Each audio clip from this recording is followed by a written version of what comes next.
வாழ்த்தி ஜெபம் பண்ணுவோமா? ஒரே ஒரு நிமிடம். கர்த்தாவே, எங்களை உம்முடைய சமூகத்தில் நாங்கள் தாழ்த்தி வந்திருக்கிறோம் ஆண்டவரே. காலை துவங்கி இந்த நேரம் வரை உம்முடைய மாறாத கிருபை, தயவு, இரக்கம் எங்களோடு கூட அந்த தயவுக்காக உமக்கு ஸ்தோத்திரிக்கிறோம். உமக்கு பிரியமில்லாத வார்த்தைகள், காரியங்கள் நாங்கள் செய்திருக்கிறோம் ஆண்டவரே. ஒரு விசை கூட எங்களை மன்னியும் ஆண்டவரே. இந்த நாளிலே ஆண்டவரே கர்த்தாவே, வார்த்தைகள் உம்மிடத்திலிருந்து வரட்டும் ஆண்டவரே.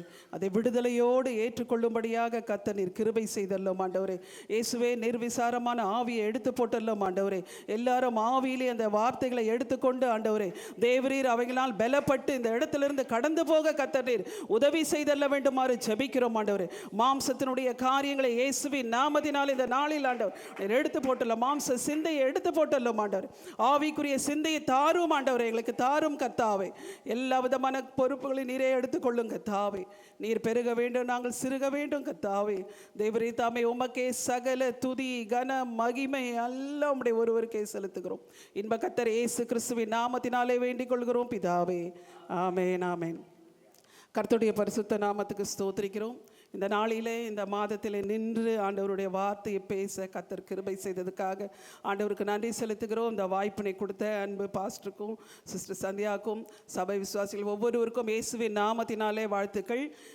முக்கியமாக இந்த நாட்களில் நமக்கு நம்மிடத்தில் காணப்படாத காரியம் ஒன்று இருக்குது. அது நம்மளால் தான் அந்த மாதிரி காரியங்கள் அது இல்லைன்றதை நம்ம உணர வேண்டியதாக இருக்கிறோம். எந்த இடத்துல போனாலும் அந்த அப்படிப்பட்ட ஒரு சந்தோஷமான காரியமோ அது இல்லை. இந்த தலைப்பு என்னன்னு பார்த்தீங்கன்னா சமாதானம். இந்த நாட்களிலே நமக்கு என்ன தெரியுங்களா, பிசாசானவன் நம்மிடத்தில் இருக்கிற சமாதானத்தை என்ன பண்ணுறான் தெரியுங்களா, எடுத்து போடுகிறான். சமாதானம் இல்லாமல் எந்த இடத்துல 2 பேர் ஃபேமிலியில் இருந்தாலும் என்ன இல்லை, சமாதானம் இருக்க மாட்டேங்குது. வேலை ஸ்தலமாக இருந்தாலும் என்ன இருக்க மாட்டேங்குது, சமாதானமாக இருக்க மாட்டேங்குது. 4 பேர் இருந்தாலும் சமாதானம் இல்லை, 40 பேர் இருந்தாலும் சமாதானம் இல்லை, 400 பேர் இருந்தாலும் என்ன இல்லை, சமாதானம் இல்லை. இப்படிப்பட்ட நாட்களிலே நம்ம வாழ்ந்து கொண்டு இருக்கிறோங்க. அப்படி நேரத்தில் கிறிஸ்தவர்களாகிய நம்ம, தேவனுடைய பிள்ளைகளாகிய நம்ம என்ன செய்ய வேண்டும்? அந்த சமாதானத்தை கர்த்தர் சொல்றாரு.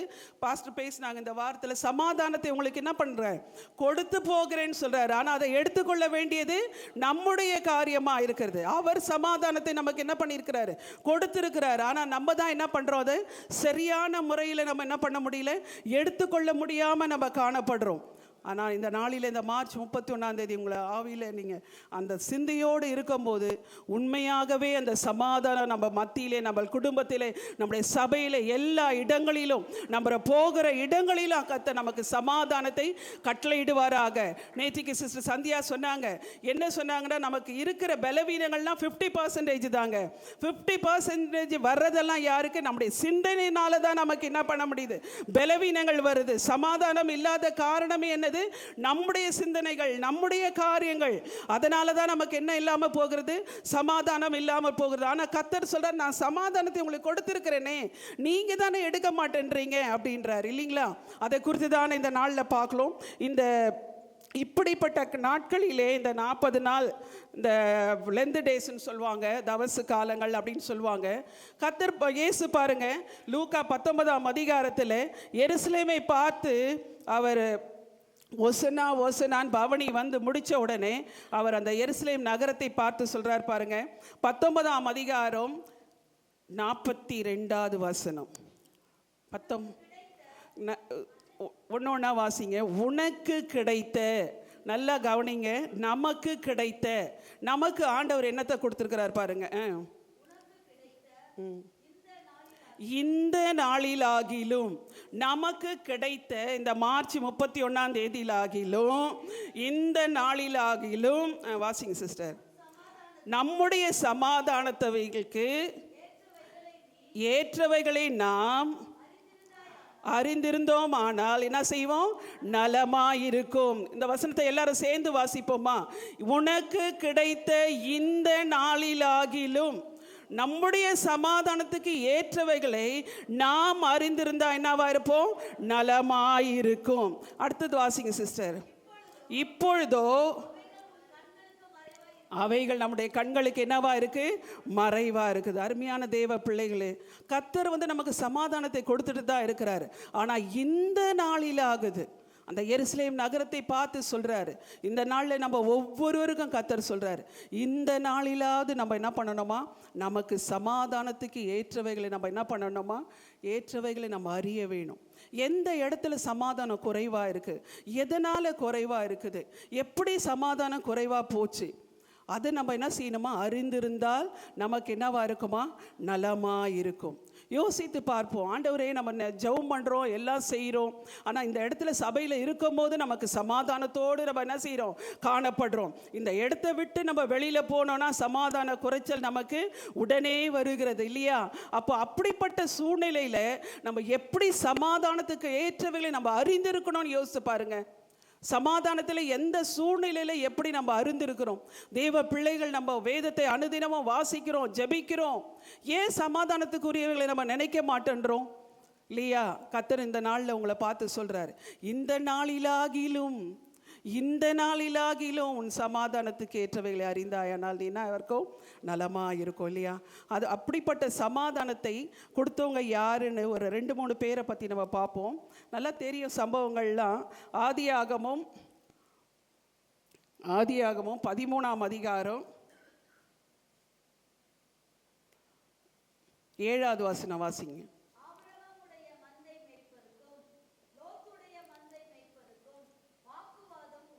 ஆமாங்க, இந்த சம்பவம் தெரியும். ஆபிரகாம் கிட்ட வந்து கர்த்தர் சொல்றாரு, உன் தேசத்தையும் உன் இனத்தையும் விட்டு என்ன பண்ண, நீ புறப்பட்டு போன்னு சொல்றாரு. அவர் போகும்போதே யாரை கூட்டிட்டு போயிடுறாரு, லோத்துவை கூட்டிட்டு போயிடுறாரு. பாஸ்டர் கூட இதை எடுத்தாரு. லோத்து கூடவே என்ன பண்ணிட்டு இருக்கிறாரு, ஆபிரகாம் கூடவே என்ன பண்ணிட்டு இருக்கிறாரு, வந்துட்டு இருக்கிறாரு. அப்படி லோத்து கூட வரும்போது 2 பேருக்குமே அந்த இடத்துல என்ன பண்றாங்க, நல்ல செல்வ சீமான்களா இருக்கிறாங்க, நல்லா இருக்கிறாங்க 2 பேருமே. ஆனா யார் மூலமா வாக்குவாதங்கள் வந்தது பாருங்களேன். யார் மூலமா வாக்குவாதம் வந்தது? ஆபிரகாமுடைய மந்தை மேய்ப்பருக்கும் லோத்துடைய மந்தை மேய்ப்பருக்கும் தான் என்ன ஆயிடுச்சுங்க, வாக்குவாதம். ஆபிரகாமுக்கும் லோத்துக்கும் வாக்குவாதம் வரலங்க, ஆனால் கூட இருந்தவங்களால தான் என்ன ஆச்சு, வாக்குவாதங்கள் வந்தது. இந்த நாளிலாவது நம்முடைய சமாதானத்துக்கு ஏற்றவர்களை அறியணும்னா நம்ம கூட இருக்கிறவங்க சொல்றதையும் மற்ற காரியத்தை நம்ம என்ன செய்யக்கூடாது, நம்ம கேட்கக்கூடாது. அவைகள் எப்படிப்பட்ட சமாதானத்தை குறைச்சலாக்குற வார்த்தைகளா இருக்கிறதுன்றதை நம்ம ஆராய்ந்து பார்க்க வேண்டியதாக இருக்குது. இந்த நாளில் வந்து நம்ம என்ன செய்யணும், இப்படிப்பட்ட காரியத்தில் நமக்கு சமாதான குறைச்சல் உண்டு பண்ணுற வார்த்தைகள் நம்மளோட சொல்கிறாங்களா, பேசுகிறாங்களா அப்படின்றத நம்ம என்ன நினைக்க வேண்டியது. இந்த நாளிலாவது நம்ம நினைக்கணுங்க. ஆபிரகாம் லோத்துக்கு வாக்குவாதம் இல்லைங்க, கூட இருக்கிற மேய்ப்பர்களுக்கு தான் வாக்குவாதம், அவங்களுக்கு தான் வாக்குவாதம். ஆனால் அந்த சிச்சுவேஷனில் ஆபிரகாம் என்ன செஞ்சார் பாருங்க. அடுத்த வசனம் வாசிங்க, 8வது வசனம்.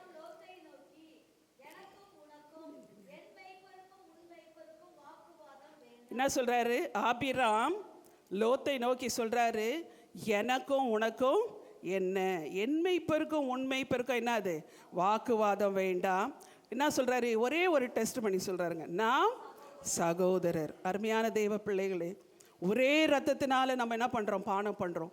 ஒரே சரீரத்தினால நம்ம என்ன செய்கிறோம், ஒரே சரீரத்தை புசிக்கிறோம், ஒரே ரத்தத்தை நம்ம பானம் பண்ணுகிறோம். நம்ம எல்லாரும் யாருங்க, சகோதரர்கள். நம்ம யார், எல்லாருமே சகோதரர். ஆபிரகாமுடைய அந்த ஸ்டேட்மெண்ட் நம்மிடத்தில் காணப்படுமா? யார் எது சொன்னாலும் நம்ம எல்லாம் யார், ஆண்டவருடைய பிள்ளைங்க, ஒரே ரத்தத்தினாலே ஒரே நாமத்தினாலே ஞானஸ்தானம் எடுத்தவங்க. இப்படிப்பட்ட வார்த்தைகள் எங்களுக்கு வேண்டாம். இப்படிப்பட்ட வார்த்தைகளை நம்ம ஏற்றுக்கொள்ளணும்னா நம்முடைய மூளைக்கு போனோம்னா அது என்ன ஆயிடுது, சமாதானம் குறைச்சல் ஆக்குறது. இனிமேல் குடும்பமாக இருந்தாலும் சரி, எந்த காரியமாக இருந்தாலும் சமாதான குறைவான வார்த்தைகள் வறுமையானால் இயேசுவின் நாமத்தினாலேன்னு சொல்லி என்ன பண்ணுங்க, நீங்கள் அதை கடிந்து அப்புறப்படுத்துங்க. ஏன்னா நான் இந்த மாதத்திலிருந்து நான் எப்படி காணப்பட போகிறேன், சமாதானத்தோடு. யாருக்கும் பூரண சமாதானம் இருக்காதுங்க, ஆனால் கர்த்தரிடத்தில் பிள்ளைங்களுக்கு சொல்லியிருக்கிறாரே, என்னுடைய சமாதானத்தை உங்களுக்கு கொடுக்குறேன், நீங்கள் அதை எடுத்துக்கொள்ளுங்கன்னு சொல்லியிருக்கிறாரே. அப்போ நம்ம அதை கீழ்ப்படியணும் இல்லையா? அப்படி இருக்கும்போது இப்படிப்பட்ட வார்த்தைகள் நம்முடைய வாயில் என்ன செய்யணும், வரணும். இந்த மாதத்தில் யார் எதுனாலும் சொல்லுங்க, நாம் சகோதரருங்க. அதனால நமக்குள்ள என்ன வேணாம், வாக்குவாதங்கள் வேணாம். யாராவது எது வந்து சொன்னாலும் என்ன பண்ணாதீங்க, இந்த மாதிரி சொல்லிட்டு போயிடுங்க. நீங்கள் நிம்மதியாக சமாதானத்தோடு என்ன செய்வீங்க, காணப்படுவீங்க. எவ்வளோ விதமான வார்த்தைகளை நம்ம ஏற்றுக்கொள்ளுகிறோமோ, எல்லா காரியங்களையும் எடுத்து போடுறோமோ, நமக்கு சமாதானம் என்ன ஆகும், குறைச்சல் ஆகும். இந்த நாளிலாகிதிலும் நம்முடைய சமாதானத்துக்கு ஏற்றவைகளை நம்ம அறிந்திருந்தோமானால் ஆகும், நலமாக இருக்கும். அதனால் அருமையான தேவ பிள்ளைகளை எங்கே போனாலும் நமக்கு சமாதானம் இருக்காது. தயவு செய்து இந்த ஆபிரகாம் சொன்னது போல நாம் சகோதரருங்க, எந்த இதுவும் வேண்டாங்க. நமக்கு உலகத்தில் என்ன இருக்குது? நம்ம சமாதானம் பண்ணுகிறவர்கள் பாக்கியவான்கள், அவர்கள் தேவனுடைய புத்திரர் எனப்படுவார்கள் சொல்லியிருக்கிறாரு. இயேசு சொல்கிறாரு சீஷர்களை பார்த்து, நீங்கள் எந்த வீட்டுக்கு போனாலும் முதலாவது என்னன்னு சொல்லணும்னு சொல்கிறாரு, சமாதானம்னு சொல்லுங்க. அந்த சமாதானத்துக்கு காரர் அந்த வீட்டுக்கு உரியவங்க, அதுக்கு பாத்திரராக இருந்தால் அந்த சமாதானம் அவங்கள இடத்துல என்ன செய்யும்? தங்கும். இல்லைன்னா நம்ம இடத்துல என்ன செய்யும்? திரும்பி வரும். அந்த சமாதானத்தை பெற்றுக்கொள்ள வேண்டிய இந்த நாட்களிலே வந்திருக்கிறோம். உங்களுடைய சூழ்நிலை எப்படி சமாதானமற்று காணப்படுதுன்னு எங்களுக்கு தெரியாது. ஆனாலும் ஆண்டவர் கர்த்தர் இந்த நாளில் உங்களோட பேசுகிறார். நீங்கள் நம் சகோதரர்கள், நமக்குள்ள வாக்குவாதங்கள் வேண்டாம் அப்படின்னு சொல்லிட்டு போயிட்டீங்கன்னா எல்லா சூழ்நிலையிலும் நம்ம எப்படி காணப்பட முடியும்? சமாதானத்தோடு நம்ம என்ன செய்ய முடியும்? பண்ண முடியும். அடுத்ததாக இன்னொன்று பாருங்க, 2 சாமுவேல். இதுவும் நல்லா உங்களுக்கு தெரிஞ்சமான இதுதான். 2 சாமுவேல் 25ஆம் அதிகாரம் 25ஆம் அதிகாரத்தை எடுத்துக்கோங்க. அதில் பார்த்தீங்கன்னா தாவீது பாருங்க இங்கே என்ன பண்ணுறாருன்னுட்டு, தாவீது என் இருதயத்துக்கு ஏற்ற தாசன்னு தாவீது மேலே கர்த்தர் என்ன செஞ்சுருக்கிறாரு? பிரியமாக இருந்திருக்கிறாரு.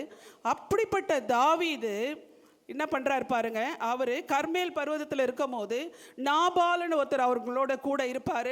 ஃபுல்லாக சம்பவம் உங்களுக்கு சொல்ல வேண்டிய அவசியம் இல்லை. அப்படி இருக்கும்போது தாவீதுக்கு ஒரு இக்கட்டான சூழ்நிலை வருது.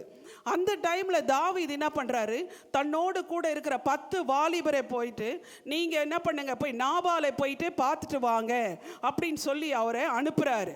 அனுப்பும் போது அங்கே என்ன சம்பவம் நடக்குதுன்னு பாருங்க. அங்கே ஆபிரகாமுக்கு அந்த மாதிரி சம்பவத்தை பார்த்தோம். இப்போ பாருங்க இங்கே நடக்கிற சம்பவத்தை பாருங்க. 25ஆவது அதிகாரம் 4வது வசனம் வாசிங்க சிஸ்டர். 25 1 சாமுவேல் 25:4.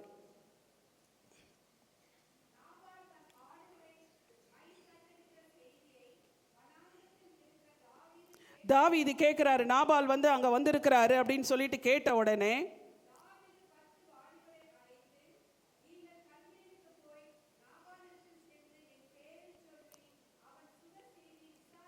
சொல்லி அனுப்புகிறாரு. என்ன பண்ணுங்க, நீங்கள் போங்க, ஃபஸ்ட்டு அவங்க எப்படி இருக்கிறாங்க, என்ன சூழ்நிலையில் இருக்கிறாங்கன்னு பார்த்துக்கங்க, பார்த்துட்டு வாங்க அப்படின்னு சொல்லிட்டு என் பேரையே சொல்லி விசாரிச்சுட்டு வாங்க, நான் தான் உங்களை அனுப்புனேன்னு சொல்லி விசாரிச்சுட்டு வாங்கன்னு சொல்லி அனுப்புகிறாரு.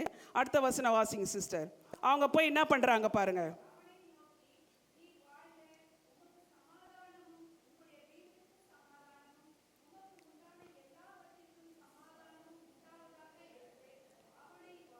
என்ன பண்ணுறாங்க, இந்த 10 பேரும் போயிட்டு இருங்க சிஸ்டர், 10 பேரும் போயிட்டு அவங்கக்கிட்ட என்ன சொல்கிறாங்க, அந்த நாபாலை பார்த்து சொல்கிறாங்க, நீர் வாழ்க, உமக்கு சமாதானம். அப்புறம் என்ன சொல்கிறாங்க, உம்முடைய வீட்டுக்கு சமாதானம், உமக்கு உண்டான எல்லாவற்றுக்கும் சமாதானம் அப்படின்னு தான் என்ன பண்ணுறாங்க சொல்கிறாங்க. ஏன்னா அன்னைக்கு பார்த்தீங்கன்னா கர்த்தர் இஸ்ரவேல் ஜனங்களை பார்த்து என்னாகமத்தில் நம்ம அநேக தடவை ஜபித்திருக்கிறோம். கர்த்தர் உன்னை ஆசீர்வதித்து உன்னை காக்க கடவர், கர்த்தர் தம்முடைய முகத்தை உன்மேல் பிரகாசிக்க பண்ணி இருக்க கடவர், கர்த்தர் தம்முடைய முகத்தை உண்மையில பிரசன்னராக்கி உனக்கு என்ன பண்ணுவார், சமாதானத்தை கட்டளையிடுவார்னு. இது ஆரோன் குடும்பத்துக்கும் சொல்லணும், இஸ்ரவேலரை பார்த்து சொல்லணும், ஆசாரியர்கள் லேவியர்கள் எல்லாமே சொல்லணும். அதே போல தான் இவங்க போன உடனே நாபாலை பார்த்து சொல்கிறாங்க, நீர் வாழ்க, உமக்கு சமாதானம், உங்களுடைய வீட்டுக்கு சமாதானம், உனக்கு உண்டான எல்லாவற்றுக்கும் சமாதானம் தாங்க சொல்லாங்க அவங்க. உடனே அடுத்து என்ன நடக்குது பாருங்க.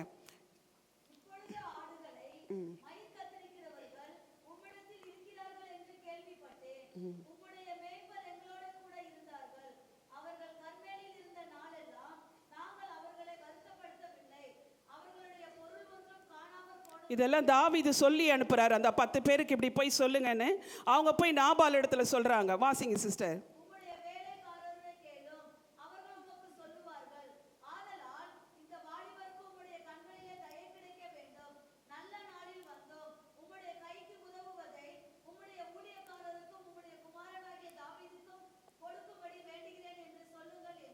சொல்லுங்கள் என்றார். 9வது வசனம் வாசிங்க சிஸ்டர்.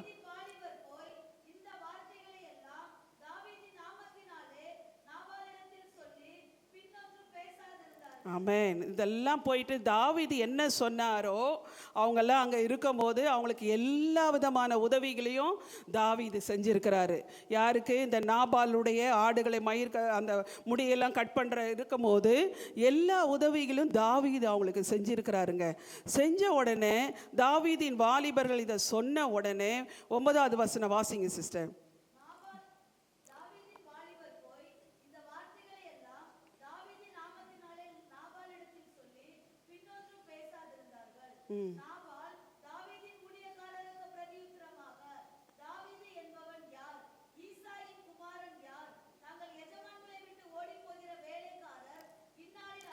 ஆமாங்க, போயிட்டு சமாதானம் சொன்னவங்கள இந்த நாபால் என்ன சொல்றாரு? தாவீது யாரு? ஈசாயின் குமாரன். யாரு? தாவீது இத்தனைக்கும் அவங்களுக்கு என்ன செஞ்சிருக்கிறாரு? நன்மை தாங்க செஞ்சிருக்கிறாரு. அவங்க கஷ்டப்பட்ட நேரத்தில் நன்மை செஞ்சிருக்கிறாரு. இப்போ தாவீது ஒடுங்கி போயிருக்கும் போது அவங்க கிட்ட கேட்கும் போது நாபால் ஒன்று என்ன சொல்றாரு? தாவீதும் எனக்கு தெரியாது, ஈசாயின் குமாரனும் யாருன்னு எனக்கு தெரியாது அப்படின்னு சொல்லி அவங்க சொன்ன உடனே தாவீது பாருங்க, ஒரு ஊழியக்காரன், நல்ல போர் சேவகன், நல்ல ஒரு எல்லாவற்றிலும் ஆண்டவர் சிறந்து விளங்கின தாவீது உடனே சமாதானத்துக்கு உரிய காரியத்தை செய்யாம உடனே அவர் என்ன காரியத்தை செய்யறாரு பாருங்க. 13வது வசனம் வாசிங்க சிஸ்டர்.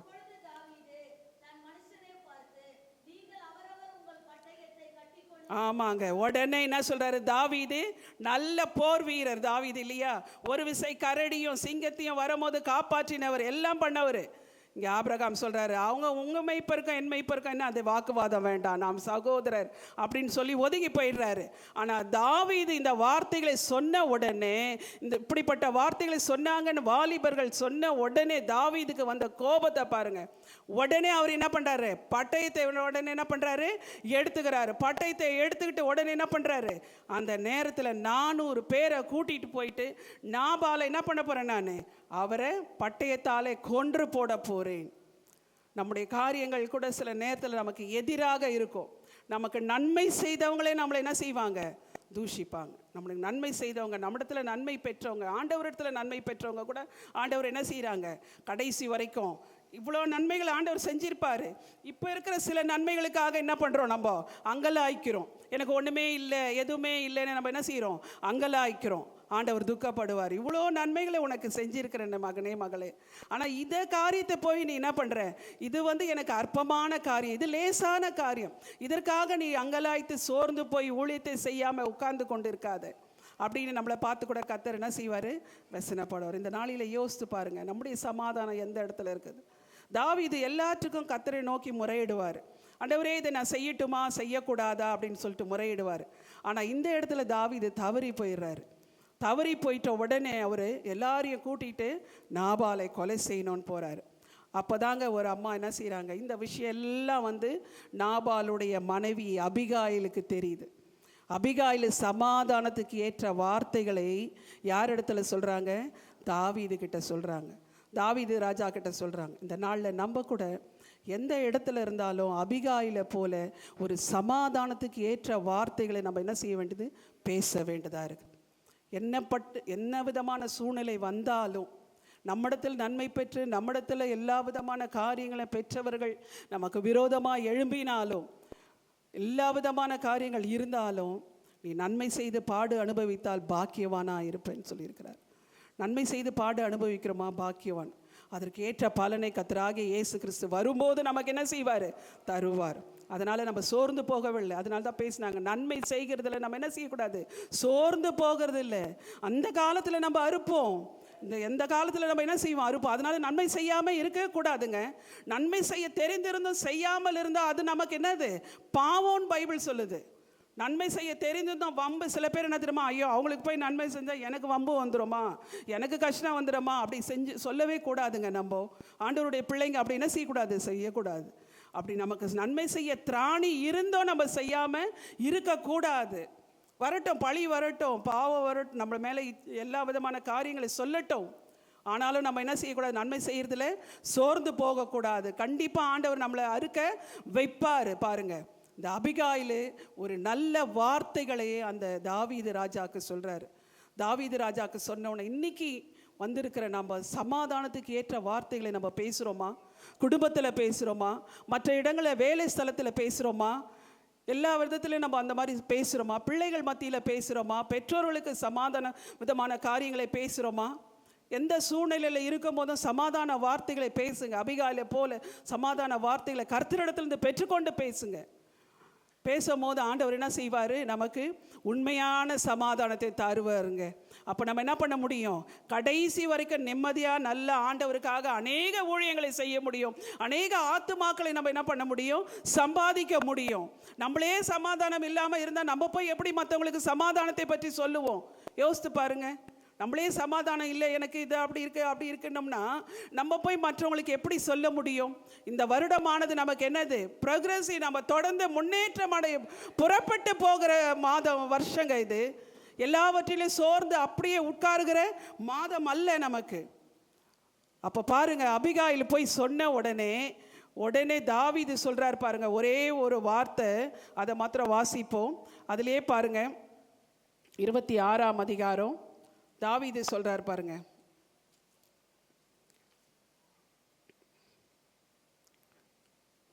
சரி, வாசிங்கம்மா. அப்பொழுது தாவீது 32வது வசனம், 32 அதே அதிகாரத்தில் 32.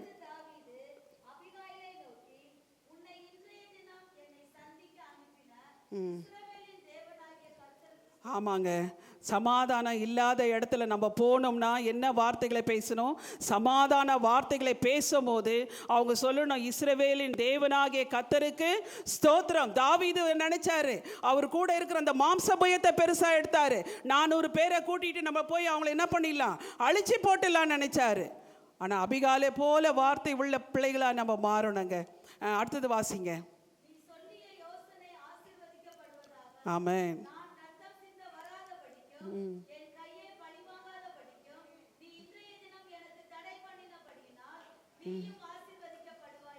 பார்த்தீங்களா என்ன சொல்றார் பாருங்க தாவீது? உன்னுடைய யோசனை என்ன செய்யும்? ஆசீர்வதிக்கப்படும். இந்த நாளில் நான் ரத்தம் சிந்தாதபடிக்கு, நம்மளே சில பேருக்கு என்ன பண்ணுறோம்? கோபம் வர மாதிரி, சண்டை வர மாதிரி வார்த்தைகளை பேசணும்னா அவங்களே அடிச்சுக்கிட்டு என்ன ஆகிடும்? அங்கே பிரச்சனைகள் உருவாகும், ரத்தம் சிந்தும். அந்த மாதிரி ரத்தம் சிந்துற காரியங்களை நம்ம என்ன செய்யக்கூடாது? நம்ம ரத்தம் சிந்ததுன்னா ஏதோ கத்தி எடுத்து குத்தி ரத்தம் சிந்துற அதை சொல்லலைங்க. சரீரத்தில் என்ன பண்ண முடியும்? ரத்தம் சிந்தலைன்னா கூட மனதளவில் என்ன பண்ண முடியும்? பாதிக்கப்பட முடியும் இல்லைங்களா? ஸோ அதனால் அப்படிப்பட்ட காரியங்களை பேசாதபடிக்கு நம்ம இனிமேல் நம்ம என்ன பண்ணணும்? சமாதானத்துக்கு ஏற்ற வார்த்தைகளை பேசும்போது அவங்க சொல்லுவாங்க நம்மளை பார்த்து, நீயும் ஆசீர்வதிக்கப்படுவ எல்லாம் சொல்லுவாங்க. இன்றைய தினம் உன்னை என்னோட அனுப்புனதுக்காக நான் பழி வாங்காதபடிக்கு, நான் அவங்கள பழி வாங்காதபடிக்கு என்ன பண்ணுவேன்? கர்த்தர் இந்த நாளில் உன்னை என்னை அனுப்புனார் அப்படின்னு சொல்கிறார். நம்மளை குறித்து அந்த மாதிரி காரியங்களை சொல்ல முடியுமா? சமாதானத்தை உங்களுக்கு கொடுக்குறேன், நீங்கள் அதை எடுத்துக்கொள்ளுங்கன்னு சொன்ன கர்த்தர் இடத்துல அதை நம்மளால் செய்ய முடியுதா? செய்ய முடியுமா நம்மளால்? யோசித்து பாருங்கள். ஆபிரகாமை போல நம்ம விட்டு கொடுக்குற குணத்தை இருக்கணும். தாவீது போல நல்ல யோசனைகளை என்ன செய்யணும்? எடுத்துக்கொண்டோம்னா அந்த இடத்துல என்ன இருக்கும்?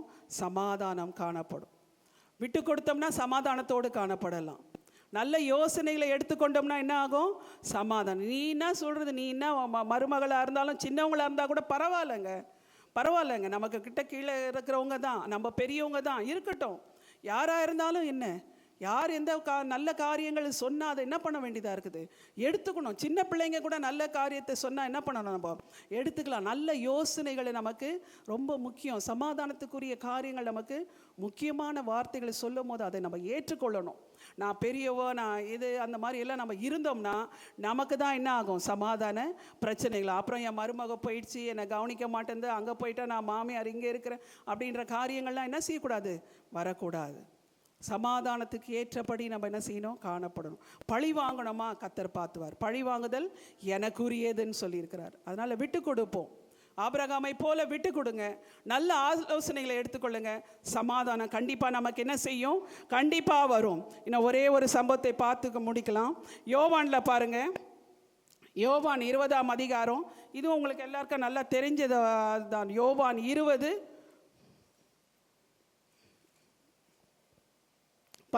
வசனம்.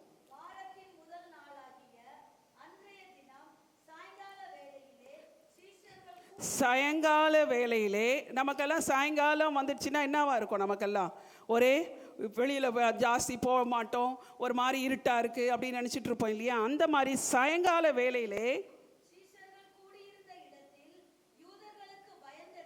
யூதர்களுக்கு என்ன செய்கிறாங்க? பயந்து இருக்கிறாங்க. இந்த நாளில் எப்படிப்பட்ட பயம் நம்மிடத்தில் காணப்படுதுங்க? யூதர்களுக்கு பயந்து காணப்படுறாங்க. சீஷருங்க பாருங்க, இயேசு உயிர் தெழுந்துட்டாரு, அவர் சொன்னபடியே 3ஆம் நாள் உயிர் தெழுந்து போயிட்டாரு. ஆனாலும் சீஷர்களுக்கு வந்து என்ன ஆயிடுச்சு? இந்த இவங்களை எதுனா பண்ணிடுவாங்கன்னு சொல்லிட்டு பயந்து என்ன பண்ணுறாங்களாம்? கதவுகள்லாம் பூட்டிட்டு இருக்கும்போது சொல்லும், வாசிங்க சிஸ்டர்.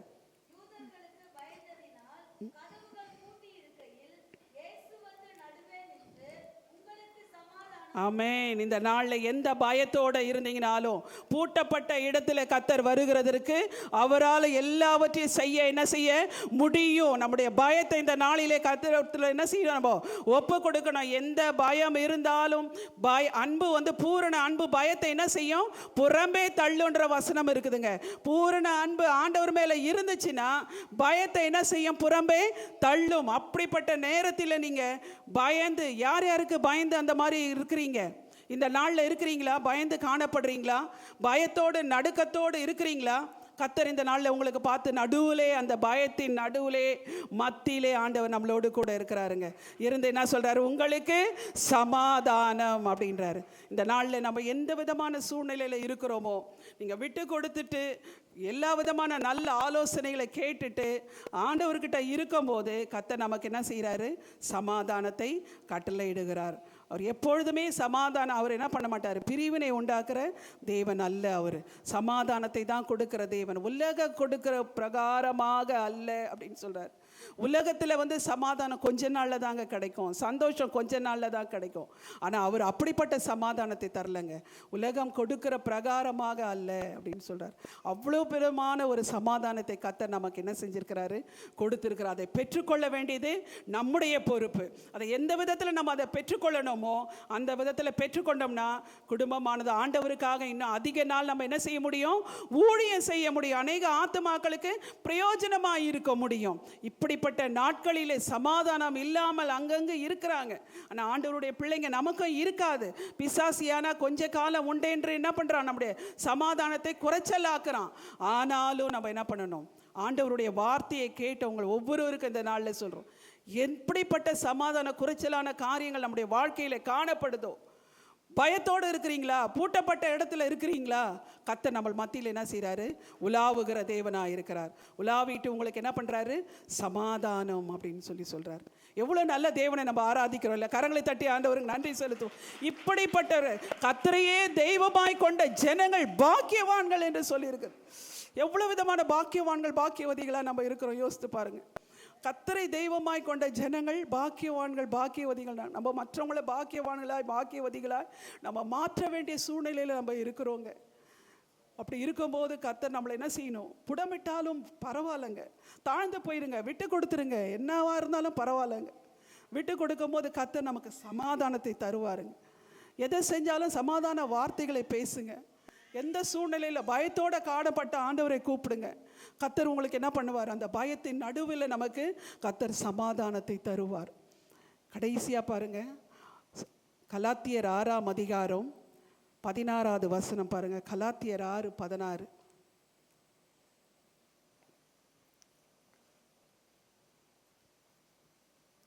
இந்த வசனம் ரொம்ப அருமையான வசனம். கலாத்தியர் இந்த பிரமாணத்தின்படி, எந்த பிரமாணத்தின்படிங்க? இந்த பிரமாணத்தின்படி நடந்து வருகிறவர்கள் எவர்களோ அவர்களுக்கும் தேவனுடைய இஸ்ரவேலர், ஆவிக்குரியாகிய இஸ்ரவேலர் நமக்கும் சமாதானமும் என்னது? இரக்கமும் உண்டாயிருப்பதாக. என்ன மாதிரி வசனம்? இந்த பிரமாணத்தின்படி நடந்து வருகிறவர்கள் எவர்களோ. ஹல்லேலூயா, ஹல்லேலூயா.